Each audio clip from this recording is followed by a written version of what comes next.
Hey guys, welcome back to Captain Jasper. With summer fast approaching, I thought it would be good to go through some ways to help bunnies through the heat. Rabbits really don't tolerate the heat very well. They can tolerate about up to 25 degrees Celsius.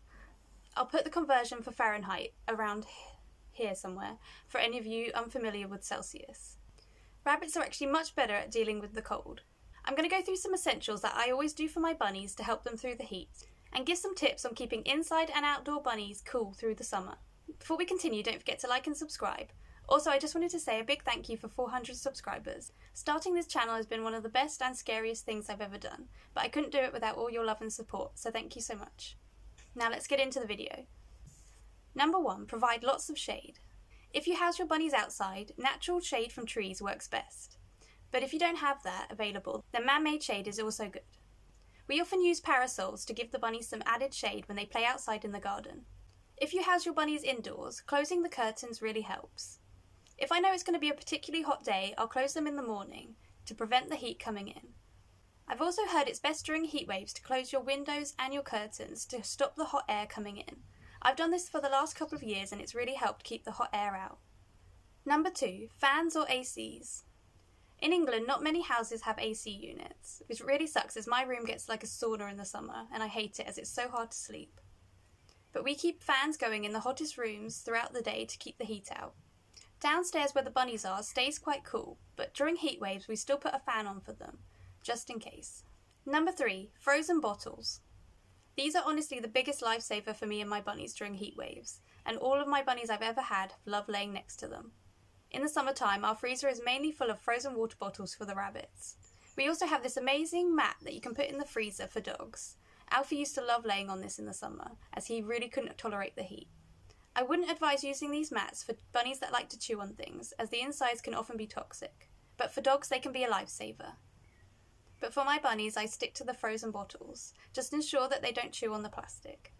June used to love laying next to them the most, and she would even lick the condensation off the bottles, which helped her stay hydrated. Number 4, cold slabs. If you house your bunny outside, getting some cold slabs that they can lay on can really help to cool them down. Just ensure that you keep the slabs in a nice and shady place, and they should stay nice and cool, providing your bunny with a form of relief during the heat. During the summer, we usually take the rug up for the bunnies, so they have more area to lay down that's nice and cool. Number 5, water bottles. It's always essential to make sure that your bunny has enough fresh water, but even more so in heat waves, as they may drink a little more. Bunnies will also use water bottles to help them regulate their temperature and keep cool. June used to love laying next to a bowl on a hot day, out at the hottest point of the day. If you have a house bunny that you allow access to your garden, don't let them out during the hottest points of the day. Instead, allow them to get their exercise in the morning or evening when it's cooled down.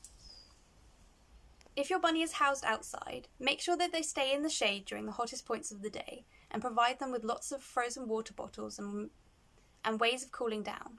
Number 8, know the signs of dehydration and heat stroke.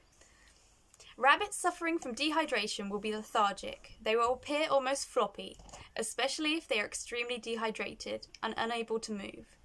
Their eyes will be sunken and dull.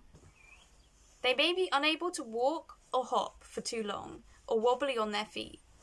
If you suspect your bunny is dehydrated, try and get them to drink something. If they will not drink freely by themselves, get them to a vet as soon as possible, as they may require an intravenous drip to rehydrate them. Never try and feed an animal any type of dry food if you suspect dehydration, as this can actually make it worse. Items like pellets will soak up any remaining water in the belly, causing them further damage and dehydration.